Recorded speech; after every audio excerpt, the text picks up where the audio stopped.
हाँ भाई, तो कैसा चल रहा है पढ़ाई आप लोगों का? बढ़िया।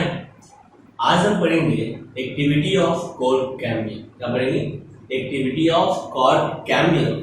और इसी कॉर्ड कैम्बियम का नाम है फैलोजेन। क्या नाम है? फैलोजेन। तो सबसे पहले समझते हैं कि ये कॉर्ड कैम्बियम कहाँ पे बनता है और क्यों बनता है। पिछले क्लास में हम देखे थे सेकेंडरी ग्रोथ और secondary growth in stelar region. कहाँ पे? स्टीलर रीजन में।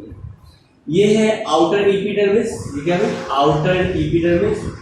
और आउटर एपिडर्मिस के नीचे क्या होता है? हाइपोडर्मिस। क्या होता है? हाइपोडर्मिस। और हाइपोडर्मिस के नीचे जनरल कॉर्टेक्स और जनरल कॉर्टेक्स के नीचे इंडोडर्मिस। क्लियर है? इनसाइड द इंडोडर्मिस ये जो भी लेयर है, इनसाइड द इंडोडर्मिस जो भी लेयर है, ये क्या कहलाता है? स्टील कहलाता है। क्या कहलाता है? स्टील कहलाता है। और इस इंडोडर्मिस के अंदर स्टीलर रीजन में जो सबसे आउटर मोस्ट लेयर होता है स्टीलर रीजन का, उसको हम लोग कहते हैं पेरीसाइकल। क्या कहते हैं? Pericycle. Right? Pericycle. Inside the pericycle क्या होता है? वैस्कुलर बंडल्स होते हैं। क्या होते हैं? वैस्कुलर बंडल्स होते हैं। तो ये रहे अपने वैस्कुलर बंडल्स।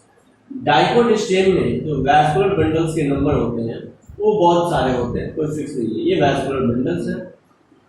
अब आपको पता है कि वैस्कुलर बंडल्स जाइलम और फ्लोएम्स के बीच में, vascular bundle xylem and vascular bundle phloems, जो जाइलम होता है वो सेंटर की तरफ होता है और जो फ्लोएम होता है वो पेरिफेरी की तरफ होता है। Xylem phloem, xylem phloem, xylem and phloem.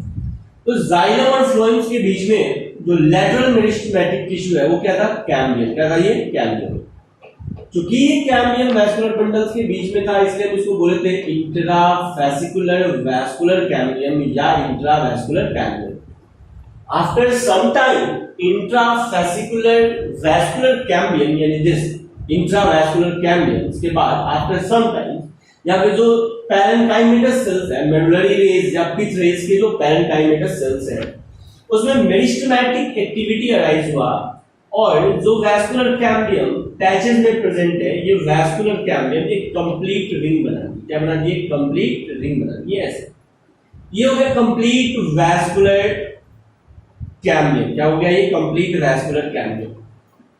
ये कंप्लीट वैस्कुलर कैम्बियम जो है ये partially primary in origin and partially secondary in origin. अब आपको पता है at the time of secondary growth सबसे पहले स्टीलर रीजन का लैटरल मेरिस्टेमेटिक टिश्यू एक्टिव होता है और स्टीलर रीजन का लैटरल मेरिस्टेमेटिक टिश्यू यही है जिसको कहते हैं वैस्कुलर कैम्बियम। क्या कहते हैं? Vascular cambium. वैस्कुलर बंडल्स के साथ एसोसिएटेड है इसलिए वैस्कुलर कैम्बियम। तो वैस्कुलर कैम्बियम एक्टिवेट हो जाता है, बन जाता है, तो ये बाहर की तरफ बनाता है सेकेंडरी फ्लोएम। क्या बनाता है? Secondary phloem. और अंदर की तरफ बनता है सेकेंडरी जाइलम। क्या बनता है? Secondary xylem. यहां तक दिक्कत नहीं है, आगे बढ़ते हैं। ये जो सेकेंडरी जाइलम और सेकेंडरी फ्लोएम्स है, ये जो सेकेंडरी जाइलम और सेकेंडरी फ्लोएम है, इसमें लार्जर अमाउंट में क्या बनता है? तो सर सेकेंडरी जाइलम ज्यादा बनता है। क्यों? क्योंकि इनसाइड द स्टीलर रीजन ये जो वैस्कुलर कैम्बियम है ये इनर साइड ज्यादा एक्टिव होता है और आउटर साइड कम एक्टिव होता है। तो इनर साइड ज्यादा एक्टिव होता है तो सेकेंडरी जाइलम ज्यादा बनाएगा और सेकेंडरी फ्लोएम ये कम बनाएगा। क्लियर? अब सेकेंडरी जाइलम बनता है, सेकेंडरी जाइलम बनता है, सेकेंडरी जाइलम बनता है। ये जो प्राइमरी जाइलम होते हैं ये सेंटर के आसपास आके इस तरह से हो जाते हैं, इकट्ठे हो जाते हैं। सेकेंडरी जाइलम बहुत तेजी से बनता है, सेकेंडरी जाइलम बनता रहता है, सेकेंडरी जाइलम और भी ज्यादा बनता है, सेकेंडरी जाइलम और भी ज्यादा बनता है, नहीं सेकेंडरी जाइलम बहुत ज्यादा बनता है, सेकेंडरी फ्लोएम उसके रिस्पेक्ट में काफी कम बनता है। तो स्टीलर रीजन में जब सेकेंडरी ग्रोथ होता है तो अंदर से प्लांट का चौड़ाई बढ़ रहा है, गर्थ बढ़ रहा है। तो ये जो आउटर रीजन है ना, outer protective region, outer protective region में epidermis, hypodermis, general cortex, endodermis, इन सब के वॉल टूट जाते हैं। इवन पेरीसाइकिल के भी वॉल टूट जाते हैं। क्यों टूट जाते हैं? क्यों टूट जाते हैं? क्योंकि सर वैस्कुलर कैम्बियम बहुत ज्यादा सेकेंडरी जाइलम बनाता है। क्या? वैस्कुलर कैम्बियम बहुत ज्यादा सेकेंडरी जाइलम बनाता है। तो सोचो जो प्लांट का डायमीटर इतना छोटा सा है, इतना पतला सा है, उसका डायमीटर बढ़ेगा तो ये जो आउटर प्रोटेक्टिव लेयर्स होगा उसमें स्ट्रेचिंग आ जाएगा। और स्ट्रेचिंग के कारण ये सब प्रोटेक्टिव लेयर टूट जाए, प्रोटेक्टिव लेयर टूट जाए।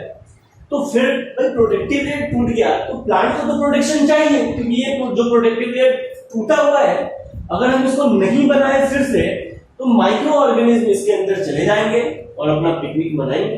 तो क्या माइक्रो ऑर्गेनिज्म को प्लांट जाने देगा? बहुत सारे माइक्रो ऑर्गेनिज्म और इंसेक्ट को प्लांट यहां से जाने देगा? नहीं जाने देगा। तो क्या होता है? सबसे पहले वैस्कुलर कैम्बियम का एक्टिविटी और वैस्कुलर कैम्बियम सेकेंडरी साइड में बहुत ज्यादा बना है, जिसके कारण आउटर कॉर्टिकल लेयर क्या हो गए? टूट गए। आउटर कॉर्टिकल लेयर टूट गए। तो इसके लिए प्रोटेक्टिव लेयर चाहिए।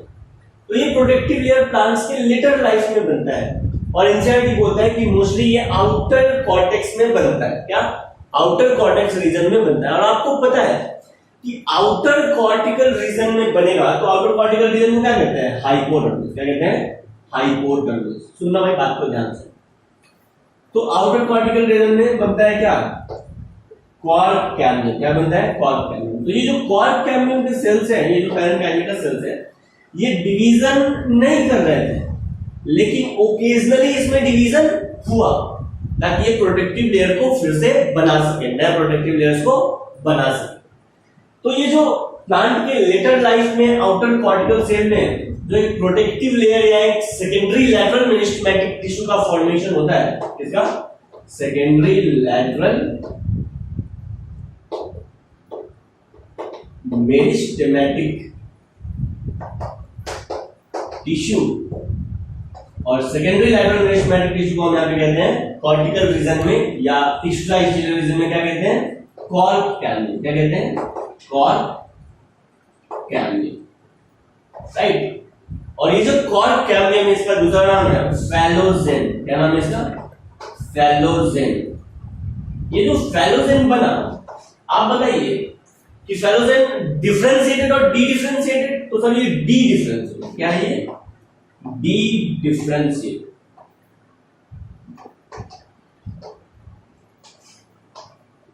डी डिफरेंशिएटेड कहने का मतलब है ओकेजनली परमानेंट टिश्यू में ओकेजनली सेल डिवीजन शुरू हो जाएगा तो वैसे सेल्स को, ग्रुप ऑफ सेल्स को क्या कहते हैं? D differentiated. क्या कहते हैं? D differentiated. क्लियर? तो ये एक आउटर कॉर्टिकल रीजन में दूसरा मेरिस्टेमेटिक लेयर बन जाता है, लैटरल मेरिस्टेमेटिक लेयर बन जाता है। और ये मेरिस्टेमेटिक लेयर, देखो एनसीईआरटी बोलता है कि जनरली ये कहां बनता है? आउटर कॉर्टिकल लेयर में। आउटर कॉर्टिकल लेयर मतलब हाइपोडर्मिस वाले रीजन में।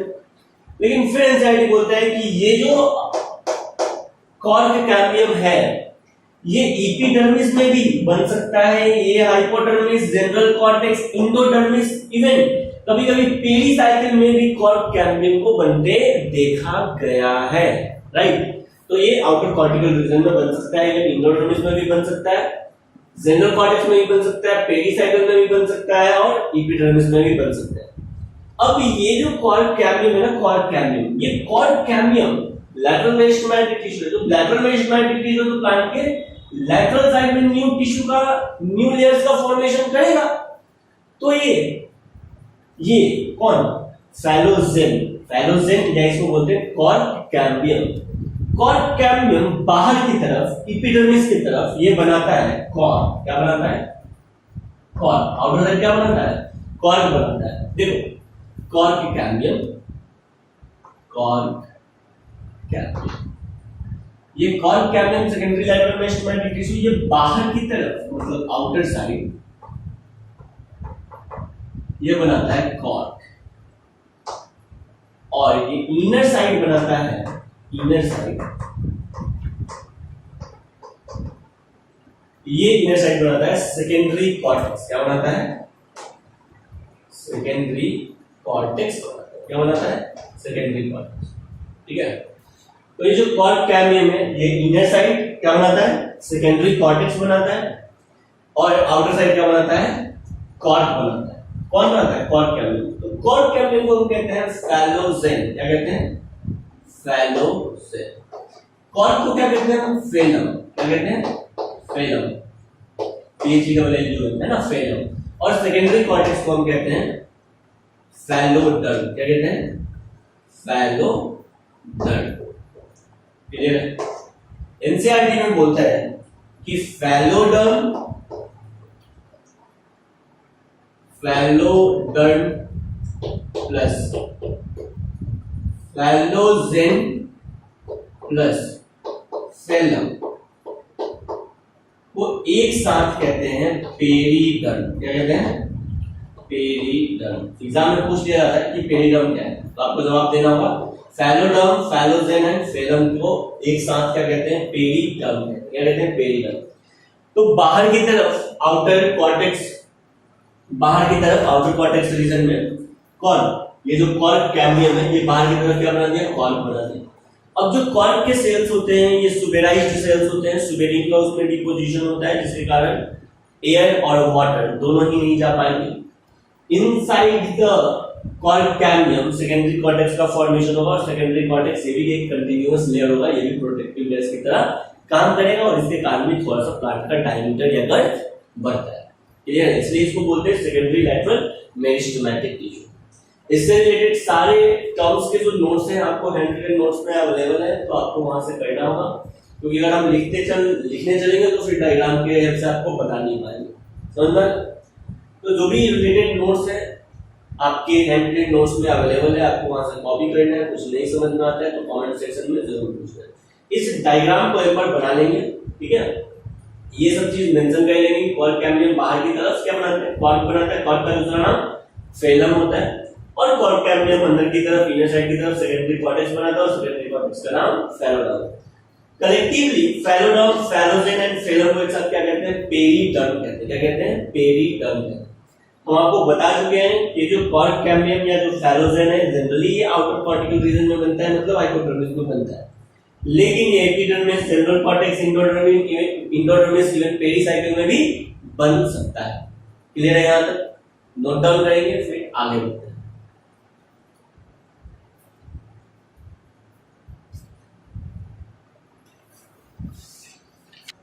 तो नेक्स्ट हेडिंग देंगे बार्क। बार्क क्या है? बार्क एक नॉन टेक्निकल टर्म है। सबसे पहले तो ये आपको ध्यान रखना है कि एक नॉन टेक्निकल टर्म है, ये टेक्निकल टर्म नहीं है, मतलब ये कोई साइंटिफिक टर्म नहीं है। जो बायोलॉजी पढ़ता है वो भी बार्क को बारी कहता है और जो बायोलॉजी नहीं पढ़ता है वो भी बार्क को बार्क। यानी 5th क्लास का एक बच्चा प्लांट के आउटर पार्ट को बार्क ही कहता है ना, मतलब वुडी स्टेम के आउटर पार्ट को बार्क ही कहता है, और हम आप बायोलॉजी आज पढ़ रहे हैं उसको पढ़ने वाले जो बच्चे क्या बोल रहे हैं? इसको बार्क ही कह रहे हैं। यानी कि नॉन टेक्निकल टर्म से जनरली इसको यूज किया जाता है। तो सर बार्क क्या होता है? देखना भाई, बात को समझना बार्क क्या होता है। तो बार्क जो अब देखते हैं, जब भी बार्क बनता है तो वैसे प्लांट्स में एक बार्क का फॉर्मेशन होगा जो सेकेंडरी ग्रोथ करते हैं। वैसे प्लांट्स में सेकेंडरी ग्रोथ नहीं होता है, उसमें बार्क का फॉर्मेशन नहीं होता है। यानी वैसे प्लांट जिसमें जिसका डायमीटर नहीं बढ़ता है, जैसे मोनोकॉट प्लांट, उसमें बार्क का फॉर्मेशन नहीं होता है। डाइकॉट में भी वही प्लांट जिसमें सेकेंडरी ग्रोथ प्रेजेंट होता है उसी में बार्क का फॉर्मेशन होता है। क्लियर है? तो बार्क का फॉर्मेशन क्या होता है? सेकेंडरी ग्रोथ करने वाले प्लांट्स में।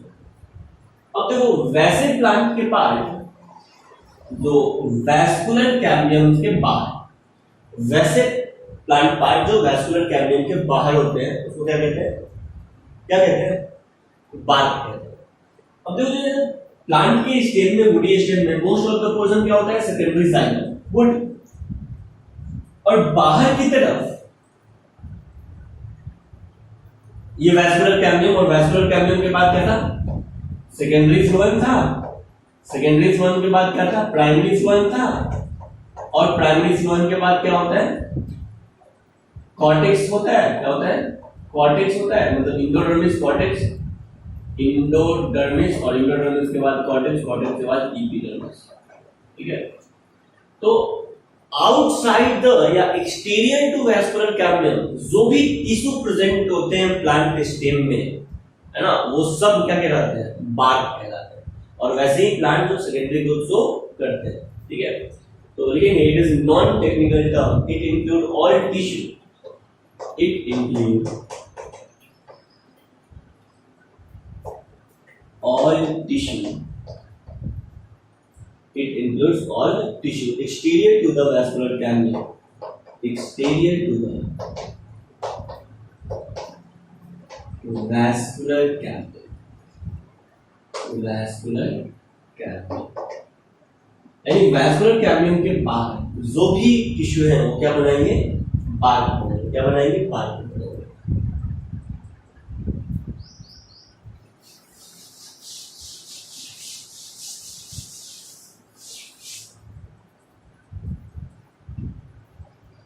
नेक्स्ट पॉइंट लिखेंगे, bark is equal to secondary phloem plus periderm. तो पेरिडर्म है ना वो, तो पेरिडर्म और सेकेंडरी फ्लोएम को कलेक्टिवली हम क्या कहते हैं? बार्क कहते हैं। या आप दूसरे टर्म में कह सकते हैं बार्क इज इक्वल टू, क्या कह सकते हैं? Bark is equal to secondary phloem plus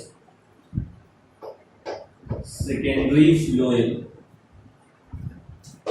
plus element of primary phloem plus element of primary phloem plus primary cortex plus primary cortex plus primary cortex, और primary cortex के बाद क्या होता है? Secondary cortex. सेकेंडरी कॉर्टेक्स और secondary cortex ही क्या है? पूरा का पूरा पेरिडर्म। क्या भाई? पेरिडर्म। ठीक है। तो प्राइमरी कॉर्टेक्स, अब ये जो प्राइमरी कॉर्टेक्स है वो सेकेंडरी ग्रोथ करने के बाद ये क्रश्ड हो जाता है। क्या हो जाता है? क्रश्ड हो जाता है। तो crushed primary cortex, secondary cortex, element of primary phloem, secondary phloem जो वैस्कुलर बंडल्स के बाहर होते हैं, वैस्कुलर बंडल में सॉरी वैस्कुलर कैम्बियम्स के बाहर होते हैं, वो एक साथ मिलकर क्या बनाते हैं? बार्क बनाते हैं। क्या बनाते हैं? बार्क बनाते हैं। तो वैसे बार्क जो अर्ली सीजन में बनता है उसको बोलते हैं सॉफ्ट बार्क। क्या कहते हैं? Soft bark. क्या होता है सॉफ्ट बार्क? तो बोलते हैं early season bark. Early season bark. Next होता है सॉफ्ट बार्क के बाद हार्ड बार्क। क्या होता है? Hard bark. यानी वैसे बार्क जो ईयर के एंड में बनते हैं, ठीक है, उसको बोलते हैं लेट सीजन बार्क। क्या कहते हैं? Late season bark. ठीक है। तो हार्ड बार्क क्या होता है? Late season bark. और अर्ली बार्क क्या होता है? Soft bark. क्लियर? यहां तक नोट डाउन करेंगे बार्क के बारे में। नेक्स्ट हेडिंग देंगे लेंटिसेल्स। क्या हेडिंग देंगे? लेंटिसेल्स।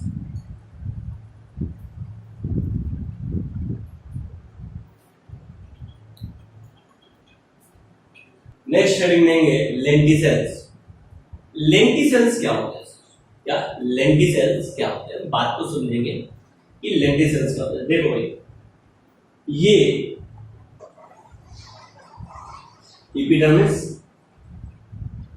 और जो सेकेंडरी ग्रोथ के समय जब स्टीलर रीजन का वैस्कुलर कैम्बियम सेकेंडरी ग्रोथ कर रहा था, तो ये एपिडर्मिस क्या हो जाता है? तो ये सर एपिडर्मिस कहीं से क्रश हो गया था। याद है? कहीं से एपिडर्मिस टूट गया।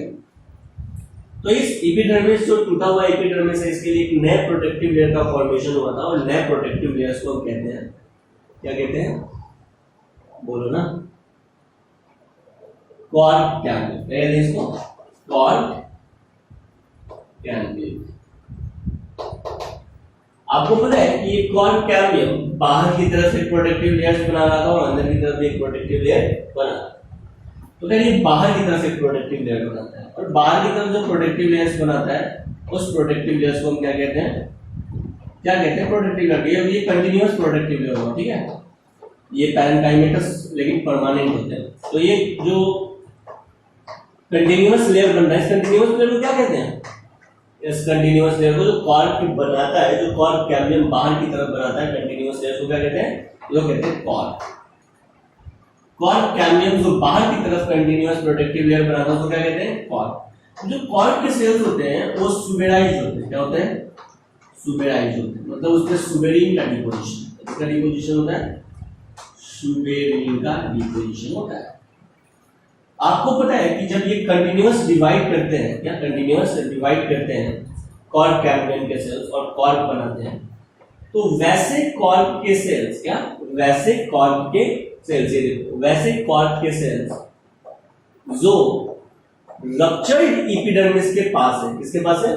रप्चर्ड एपिडर्मिस के पास।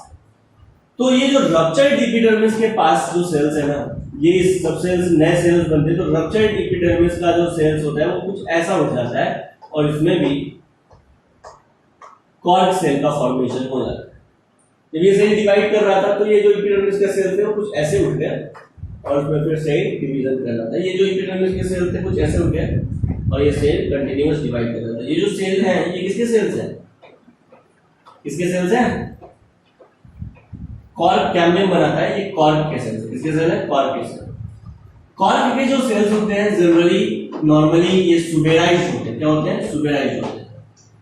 लेकिन अब बात इंपॉर्टेंट है, वैसे कॉर्क के सेल्स इसको ये जो लेंस से रप्चर्ड एपिडर्मिस के कारण ये जो लेंस सेप्ड स्ट्रक्चर है ना, इसी लेंस सेप्ड स्ट्रक्चर को क्या कहते हैं? लेंटिसेल्स। क्या कहते हैं? लेंटिसेल्स। ऐसा समझ लो। तो रप्चर्ड एपिडर्मिस और रप्चर्ड एपिडर्मिस के प्रोटेक्शन के लिए एक नया कॉर्क का सेल बन रहा है और कॉर्क का सेल जब कंटिन्यूअस बनता रहता है तो रप्चर्ड एपिडर्मिस प्लांट के सरफेस पे लेंस शेप्ड बना लेता है और इसी लेंस शेप्ड स्ट्रक्चर को क्या कहते हैं? तो लेंटिसेल्स कहते हैं। क्या कहते हैं? लेंटिसेल्स कहते हैं। क्लियर? जनरली जो कॉर्क के सेल्स होते हैं वो सुबेराइज्ड होते हैं। कैसे होते हैं? सुबेराइज्ड होते हैं। लेकिन वैसे कॉर्क सेल्स जो लेंटिसेल्स के नीचे है, just below the lenticels present होते हैं, वैसे कॉर्क सेल ये भी कॉर्क सेल है। लेकिन ये कॉर्क सेल क्या है? नॉन सुबेराइज्ड है। क्या है? सुबेरिन का डिपोजिशन यहाँ पे नहीं होता है, नॉन सुबेराइज्ड है। क्या है भाई? ये नॉन सुबेराइज्ड। और नॉन सुबेराइज्ड कॉर्क सेल को कहते हैं, क्या कहते हैं? एनसीईआरटी में लिखा हुआ है, क्या कहते हैं? कॉम्प्लीमेंट्री सेल्स कहते हैं। क्या कहते हैं? Complementary cells. क्या कहते हैं? Complementary cells. तो याद रहना चाहिए कॉम्प्लीमेंट्री सेल्स क्या होता है, क्या होता है। जनरली देखा गया है कि कॉम्प्लीमेंट्री सेल्स या लेंटिसेल्स वही प्रेजेंट होते हैं जहां पे क्या प्रेजेंट होता है? ये याद है तुमको? सेकेंडरी मेडुलरी रेज या पिथ रेज प्रेजेंट होता है और सेकेंडरी मेडुलरी रेज या पिथ रेज पैरेन्काइमेटस होते हैं और ये भी नॉन सुबेराइज्ड पैरेन्काइमेटस कॉर्क के सेल्स हैं। तो यहाँ पे लेंटिसेल्स के थ्रू इजीली क्या होता है? गैसियस एक्सचेंज होता है। क्लियर है? तो यहाँ तक बनाएंगे। आपको अगर डायग्राम से पूरा चीज क्लियर हो रहा है, बाकी रिटन नोट्स में आपका सब चीज एक एक चीज लैंग्वेज में लिखा हुआ है, हैंड रिटन नोट्स में। नोट्स वहां से मेंटेन करेंगे और डायग्राम को यहां से मेंटेन करेंगे। क्लियर है?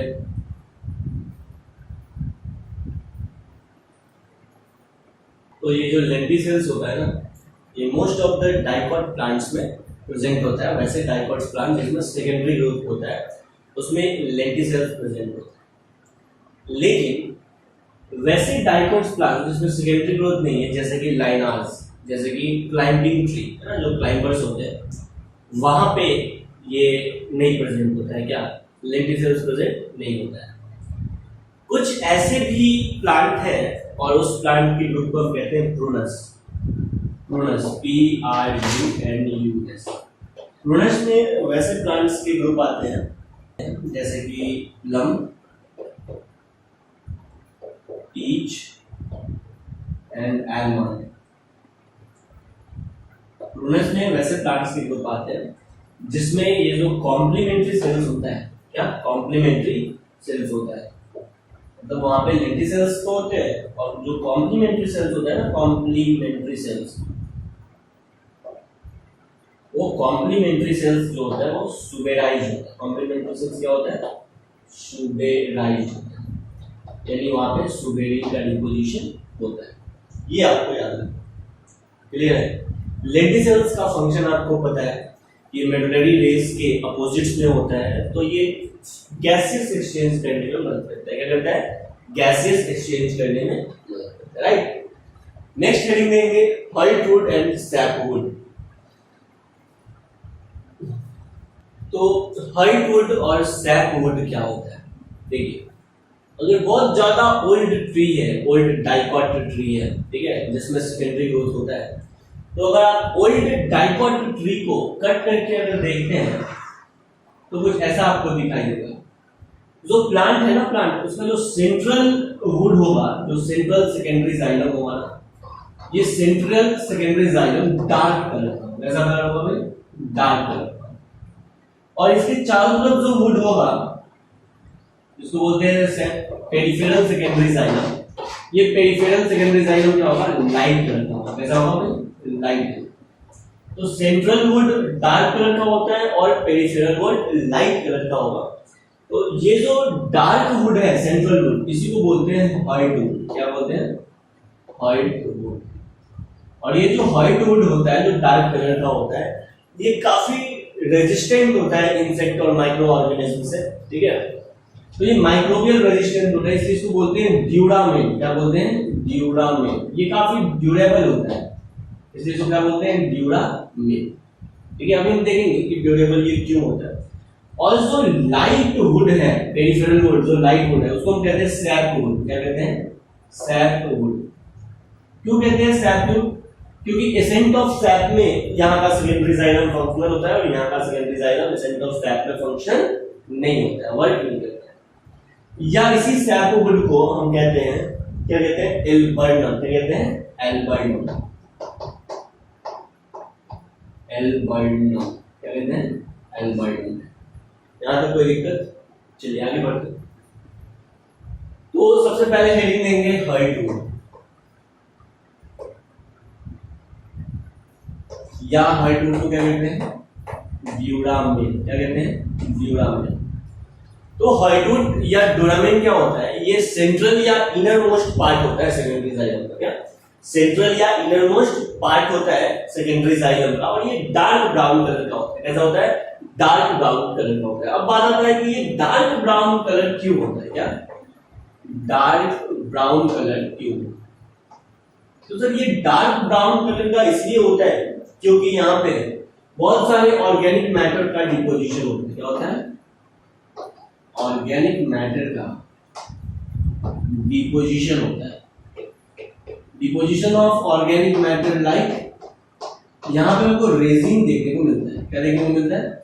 रेजिन। ये जो व्हाइट वुड होता है और इसके जो वॉल होते हैं ना, वॉल ये काफी लिग्निफाइड हो जाता है। क्या होता है? हाईली लिग्निफाइड वॉल हो जाता है। और रेजिन, गम, लेटेक्स और organic oil, essential oil, aromatic substance, essential oil, aromatic substance, aromatic substance, इन सब का डिपोजिशन हो जाता है। ठीक है, ये सेकेंडरी जाइलम में। ठीक है, ये जो सेंट्रल वुड होता है इसमें, तो जिसके कारण ये माइक्रोबियल इंसेक्ट के लिए काफी रेजिस्टेंट हो जाते हैं। क्या माइक्रोबियल एक्शन के लिए काफी रेजिस्टेंट हो जाते हैं, माइक्रोबियल अटैक के लिए काफी रेजिस्टेंट हो जाते हैं। ये माइक्रोबियल एक्शन का इस पे कोई काम नहीं करता है। नेक्स्ट ये जो है ना अपना ये वेसल्स का ल्यूमेन है। क्या है? वेसल्स का ल्यूमेन। अब आपको पता है जो वेसल्स के वॉल हैं इस पे थिक लिग्निफाइड लेयरिंग आ चुका है। क्या थिक लिग्निफाइड लेयरिंग आ चुका है। अब थिक लिग्निफाइड लेयरिंग के कारण ये वाटर का कंडक्शन नहीं करेगा। उसके अलावा रेजिन, गम, लेटेक्स ये सब भी होते हैं जिसके कारण ये वाटर का कंडक्शन नहीं करता है। और क्या होता है इसके सराउंडिंग, आपको पता है पैरेन्काइमेटस सेल्स होते हैं। क्या होते हैं? Parenchymatous sales. ये पैरेन्काइमेटस सेल्स फूड का स्टोरेज करते हैं और फूड का इतना ज्यादा स्टोरेज करते हैं कि ये जो पैरेन्काइमेटस सेल्स का जो पिच होता है, ये पिच से होके ये बाहर आ जाता है इस तरह से करके। ये इस तरह से करके ये क्या है? Expansion of parenchymatous sales. ये है पैरेन्काइमेटस सेल्स। क्या भाई? Parenchymatous sales. और ये जो पैरेन्काइमेटस सेल्स जो बैलून लाइक आउटग्रोथ हो गया है कहां पे? वेसल्स पे। इस बैलून लाइक आउटग्रोथ को हम कहते हैं balloon like outgrowth of parenchyma. और एक्चुअल में ये जो बैलून लाइक आउटग्रोथ है ना पैरेन्काइमा का, ये क्या रहता है? टाइलोसोल्स। क्या कहलाता है? टाइलोसोल्स कहलाता है। और ये टाइलोसोल्स क्या है? Stored food material. क्या है ये? Stored food material. Stored food material क्या है ये? Stored food. बोलो राइट, यहां तक समझना है। तो ये टाइलोसोल्स होते हैं जिसके कारण ये जो सेकेंडरी जाइलम, सेंट्रल सेकेंडरी जाइलम्स होता है ना, इसका जो वेसल्स होता है ये वाटर का कंडक्शन नहीं कर पाता है। क्या वाटर कंडक्शन नहीं कर पाता है। तो क्वेश्चन ये भी आपसे पूछ लेंगे कि secondary xylem, central secondary xylem या हार्टवुड वाटर का कंडक्शन क्यों नहीं करता है। आया समझ में? क्यों नहीं करता? क्योंकि इसके वेसल्स में काफी डिपोजिशन होता है, resin, gum, latex, essential oil, aromatic substance का। इसके अलावा टायरोसोल्स का भी फॉर्मेशन हो जाता है जो वाटर कंडक्शन को रोकता है। जहां तक आप नोट डाउन करेंगे, फिर आगे बढ़ते हैं। नेक्स्ट हेडिंग देंगे सैपवुड। सैपवुड पेरिफेरल पार्ट में प्रेजेंट होता है, पेरिफेरल पार्ट में प्रेजेंट होता है। और सैपवुड का दूसरा नाम है एल्बर्नम। क्या कहते हैं इसको? एल्बर्नम। क्या कहते हैं? एल्बर्नम। क्लियर? लिखेंगे the peripheral region of secondary xylem, the peripheral region of secondary xylem, the peripheral region of secondary xylem is, ये secondary xylem क्या है? wood है ना। the peripheral region of wood is light in color, light in color, ठीक है? क्या होता है? light in color। और जो लाइट इन कलर होते हैं वैसे वुड को हम क्या कहते हैं? सैपवुड कहते हैं। Is known as light wood, is known as light wood. Next point पे लिखेंगे it is involve in conduction of water, it is involve in conduction of water, it is involved in conduction of water। ये conduction of water में involve होता है, इसलिए इसको बोलते हैं functional secondary xylem। क्या कहते हैं इसको? functional secondary xylem। क्या कहते हैं? functional secondary xylem। क्लियर है? तो एल्बर्नम और सैपवुड हो गया। अब इस चैप्टर में अपना एक लास्ट टॉपिक बचा है और वो है सेकेंडरी ग्रोथ इन रूट। क्या है? Secondary growth in root. तो नेक्स्ट हेडिंग देंगे secondary growth in roots.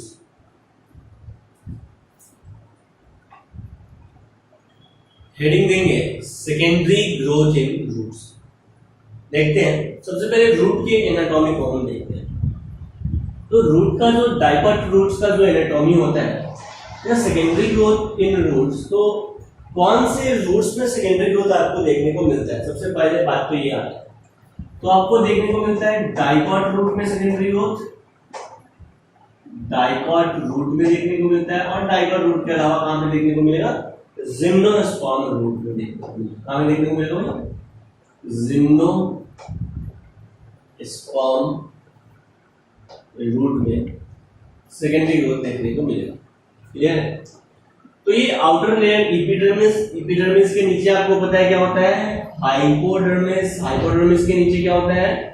General cortex, और जनरल कॉर्टेक्स के नीचे क्या होता है? इंडोडर्मिस, और इंडोडर्मिस के नीचे क्या होता है? Pericycle.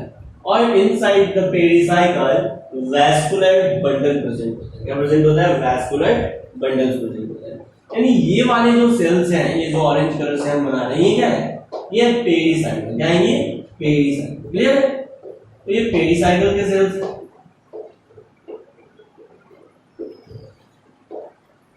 Just below the pericycle क्या प्रेजेंट होता है? तो फ्लोएम प्रेजेंट होता है। क्या प्रेजेंट होता है? फ्लोएम। ये है फ्लोएम। ठीक है? ये है फ्लोएम। आपको पता है जो वैस्कुलर बंडल्स होते हैं ना डाइकोट रूट में या जिम्नोस्पर्म रूट में या रूट में, वो होते हैं रेडियल वैस्कुलर बंडल्स। क्या होते हैं? Radial vascular bundle. Radial vascular bundle कहने का मतलब है जाइलम और फ्लोएम डिफरेंट रेडियाई में प्रेजेंट होते हैं। और एक्सार्च प्रोटोजाइलम, अगर आपको याद हो तो एक्सार्च प्रोटोजाइलम कहने का मतलब है कि जो प्रोटोजाइलम है ये छोटा वाला नैरो वाला प्रोटोजाइलम किधर होता है? Towards periphery. तो इस तरह से प्रोटोजाइलम पेरिफेरी की तरफ और मेटाजाइलम सेंटर की तरफ प्रेजेंट होता है। इस तरह से कुछ वैस्कुलर बंडल्स होते हैं और बीच वाला पोर्शन पिथ या मेडुलरी वेन्स। ठीक है? तो ये वैस्कुलर बंडल होता है। जो वैस्कुलर बंडल्स का नंबर होता है वो 2 से 4 या 2 से 6 हो सकता है। अब यहाँ पर वो सेकेंडरी ग्रोथ कराना है, तो सेकेंडरी ग्रोथ के लिए आपको पता है जो टिश्यू रिस्पॉन्सिबल है वो है लैटरल मेरिस्टेमेटिक टिश्यू। कौन है? Lateral meristematic tissue. क्या लैटरल मेरिस्टेमेटिक टिश्यू आपको यहाँ पे दिखाई दे रहा है? नहीं दिखाई दे रहा। यानी कि वैस्कुलर कैम्बियम यानी लैटरल मेरिस्टेमेटिक टिश्यू अब बनेगा। इनिशियली ये प्रेजेंट नहीं होता है रूट में, लेकिन ये बाद में बनता है। तो वैस्कुलर कैम्बियम जो होता है ना रूट में, क्या होता है? वैस्कुलर कैम्बियम ये होता है completely secondary in origin. Secondary in origin कहने का मतलब है कि वैस्कुलर कैम्बियम इनिशियली रूट्स में प्रेजेंट नहीं होता है, लेकिन जब प्लांट को सेकेंडरी ग्रोथ, जब रूट को सेकेंडरी ग्रोथ करना होता है, तब वैस्कुलर कैम्बियम डेवलप होता है। तो वैस्कुलर कैम्बियम जो कि प्लांट के लेटर लाइफ में बना, बाद में बना, इसलिए vascular cambium completely secondary origin, right? Completely secondary origin, लेकिन स्टेम में partially primary and partially secondary origin, और रूट में कंप्लीटली सेकेंडरी ओरिजिन। अब बात आता है कि वैस्कुलर कैम्बियम कैसे बनेगा। तो वैस्कुलर कैम्बियम के लिए ये जो फ्लोएम्स के नीचे जो कंजक्टिव टिश्यू के सेल्स हैं, फ्लोएम के नीचे जो कंजक्टिव टिश्यू के सेल्स हैं, इस कंजक्टिव टिश्यू के सेल्स में मेरिस्टेमेटिक एक्टिविटी अराइज होता है। क्या होता है? मेरिस्टेमेटिक एक्टिविटी अराइज होता है। और यहां पे ये प्रोटोजाइलम के जस्ट ऊपर जो पेरीसाइकिल का सेल्स है, प्रोटोजाइलम के जस्ट ऊपर जो पेरीसाइकिल का सेल्स, इस पेरीसाइकिल के सेल्स में मेरिस्टेमेटिक एक्टिविटी अराइज होता है। तो पेरीसाइकिल के सेल्स और कंजक्टिव टिश्यू के सेल्स, पेरीसाइकिल के सेल्स और कंजक्टिव टिश्यू के सेल्स, पेरीसाइकिल के सेल्स और कंजक्टिव टिश्यू के सेल्स, कंजक्टिव टिश्यू के सेल्स और पेरीसाइकिल के सेल्स, और पेरीसाइकिल के सेल्स और कंजक्टिव टिश्यू के सेल्स, और कंजक्टिव टिश्यू के सेल्स और पेरीसाइकिल के सेल्स, पेरीसाइकिल के सेल्स और कंजक्टिव टिश्यू के सेल्स, और कंजक्टिव टिश्यू के सेल्स और पेरीसाइकिल के सेल्स। ये सभी सेल्स मिलके एक सेकेंडरी लैटरल मेरिस्टेमेटिक टिश्यू बनाते हैं। क्या बनाते हैं? Secondary lateral meristematic tissue.